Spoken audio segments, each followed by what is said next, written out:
Hello dear friends, H B online class से स्वागत है। छत्तीसगढ़ राज्य ओपन स्कूल का प्रश्न पेपर सॉल्यूशन करने जा रहे हैं। ये सितंबर महीने में जो अभी परीक्षा होने वाला है ना, उसके लिए मोस्ट इम्पॉर्टेंट क्वेश्चन ये कक्षा 10वीं का हिंदी है ना। आपको दिखा देता हूँ, देखिए हिंदी विषय है। इसका पहला पार्ट मैं अपलोड कर चुका हूँ, ये इसका दूसरा पार्ट है ना। प्रत्येक विषय का दो पार्ट करके बन रहा है, तो दोनों को ज़रूर देखना है और ध्यान से पूरा वीडियो को सुनना है, ठीक। तो ये 10वीं का हिंदी है ना। इसकी और बाकी विषय का भी आएगा बहुत जल्द। तो यहाँ पर इस क्वेश्चन में आए थे 19 नंबर पे सेकेंड पार्ट में, चेतन पिंड किसे कहते हैं, उदाहरण सही समझाइए। चेतन पिंड ऐसे पिंड होते हैं जो अपने वातावरण से कुछ ग्रहण करते हैं और कुछ निकालते हैं। ये बाहरी वातावरण से अपना बचाव के लिए भी प्रयत्नशील होते हैं। हमारा शरीर उन्नत प्रकाश का चेतन पिंड है और वह अनेक स्तरों पर अपनी सुरक्षा का प्रयत्न करता है। जड़ निर्जीव है। चेतन पिंड के दोनों लक्षण जड़ पिंडों में नज़र नहीं आते। हैजा होने के प्रमुख कारण बताइए। तो दूषित जल है, मक्खियाँ हैजा रोग के मुख्य कारण होते हैं। गंदे और दूषित पानी और भोजन से दूर रखना चाहिए। भोजन को मक्खियों से दूर रखें, अर्थात भोजन को सदैव ढककर रखें। समाचार तटस्थ और निष्पक्ष होते हैं, इस पर टिप्पणी लिखिए। तो समाचार में संपादक की कोशिश रहती है कि किसी घटना के बारे में जनता के हितों को घटना में रखते हुए टिप्पणी दे, क्योंकि अखबार न सिर्फ जनता का सच्चा शिक्षक होता है, बल्कि जनता के हितों का रक्षक भी होता है। इस तरह समांतर, तटस्थ और निष्पक्ष होते हैं। परियोजना की 4 विशेषता लिखिए। तो परियोजना की निम्नलिखित विशेषता है। शैक्षणिक परियोजना में खेल खेल में ही बहुत कुछ सीख जाते हैं। परियोजना मुख्य तथ्यों पर आधारित होती है। परियोजना में अपनी भावना व्यक्त करने का अवसर बहुत कम होता है। परियोजना तैयार करने के लिए विषय चयन की पूरी स्वतंत्रता होती है। अपने मित्र को हाई स्कूल परीक्षा में प्रथम श्रेणी में उत्तीर्ण करने पर एक बधाई संदेश लिखिए। तो सबसे पहले लेटर कैसे लिखते हैं, अपने मित्र को बधाई पत्र लिखना है कि वो परीक्षा में अच्छा नंबर लाया है। सबसे पहले डाल देंगे कोई एड्रेस जो दिया हो, नहीं दिया हो तो अपने से लिख देना, शंकर नगर रायपुर। यहाँ दिनांक लिख देंगे, जिस डेट में भी परीक्षा होगा उसी दिन का डाल देना। प्रिय प्रदीप, कोई भी नाम डाल सकते हैं। नमस्ते, ठीक, इतना लिखेंगे। इसके बाद फिर मेन इसमें हेडिंग में आ जाते हैं। स्टार्टिंग से देखिए, तुम्हारा पत्र मिला, मुझे यह जानकर हार्दिक प्रसन्नता हुई कि तुम इस वर्ष की हाई स्कूल परीक्षा में प्रथम श्रेणी में रहे। मैं तुम्हें इस पर सफलता पर हार्दिक बधाई देता हूँ। तुम्हारा भाग्य ईर्ष्या के योग्य है। यह तुम्हारी प्रतिभा और परिश्रम का फल है। मित्र, अपनी इस सफलता को व्यर्थ नहीं जाने देना। तुम हायर सेकेंडरी में भी इसी तरह अपना अध्ययन जारी रखना। सफलता तुम्हारे चरण चूमेगी, ठीक है। तो इस प्रकार से लेटर लिख लेना है आपको। इसके बाद स्थानांतरण प्रमाण पत्र प्राप्त करने के लिए अपने प्राचार्य को आवेदन लिखिए। तो सेवा में श्रीमान प्राचार्य महोदय, शासकीय उच्चतर माध्यमिक विद्यालय बैरन बाजार रायपुर।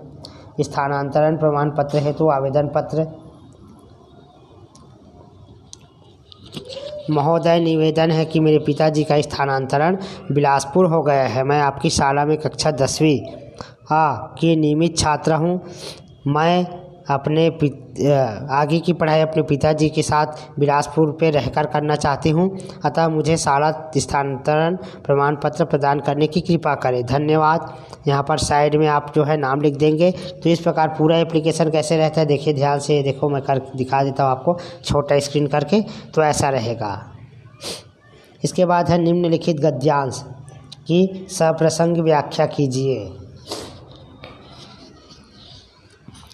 क्यों पुराने साधकों ने दैहिक और भौतिक कष्ट को तब कहा था और उसने शमित करने के लिए वे क्यों हिमाचल जाते थे, यह पहली बार मेरी समझ में आ रहा था और अकस्मात एक दूसरा तथ्य मेरे मन के क्षितिज पर उदित हुआ।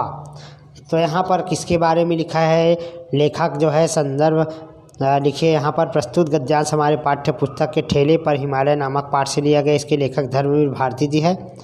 हिमालय की शीतलता और महत्ता को इसमें बताया गया है। लेखक हिमालय को देखकर कहते हैं, व्याख्या कर रहा हूँ, उन्हें यह समझ आ गया कि जो पुराने साधक थे जिन्होंने दैहिक और भौतिक कष्टों को तब कहा था, वे उसे ठंडा करने के लिए हिमालय क्यों जाते थे। लेखक के मन में अचानक एक दूसरा विचार भी उदित होता है कि वे सोचते हैं कि हिम राशि कितनी आदमकाल पुरानी है। उस आदमकाल से यह शाश्वत और अविनाशी हिम इन शिखरों पर जमी हुई है। सुमित्रा ने आहत दृष्टि से बेटे की ओर देखा। उसकी आहत दृष्टि देखते देखते रोष में लाल होने लगी। अब इसका है वो संदर्भ। प्रस्तुत पंक्तियाँ हमारे पाठ्य पुस्तक सरकारी मकान पाठ से लिए गए हैं। इसके लेखक डॉक्टर रामदरस मित्र है। माँ के प्रति बेटे और बहू के बुरे बर्ताव का वर्णन किया गया प्रसंग में लिखेंगे। इसके बाद व्याख्या है। लेखक कहते हैं कि जब सुमित्रा कुछ दिन बेटे के पास रहती तब उसे पता चलता है कि बेटा बहू अपने स्वार्थ पूर्ति के लिए उसे यहाँ लाए हैं, क्योंकि उन्हें सरकारी मकान चाहिए था। मकान मिलने के बाद वे उसके साथ अच्छा व्यवहार नहीं करते। तब सुमित्रा दुख और अपमान से आहत हो जाती है। क्रोधित होकर बेटे से कहती है, मैं सब समझती हूँ, मैं कल ही गांव चली जाऊँगी। जब मुझे मरना ही है तो मैं अपने घर में मरूँगी, क्योंकि उस घर में मेरे पूर्वजों की आत्मा रहती है। मैं भी उन्हीं की गोद में सिर रखकर चिर निद्रा में सोना चाहती हूँ।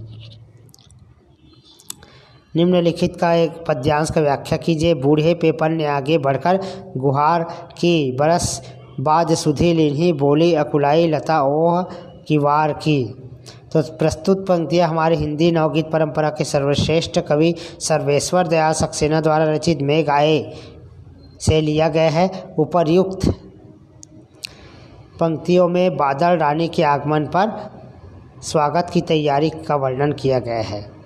व्याख्या। कवि कहते हैं कि बारिश करने के लिए बादलों का आगमन हुआ तो वर्षों पुराने पीपल के बूढ़े वृक्ष ने आगे बढ़कर उनका अभिवादन किया और कहने लगे मानो वह शिकायत कर रहे हों कि बहुत दिनों बाद आपको हमारी याद आई।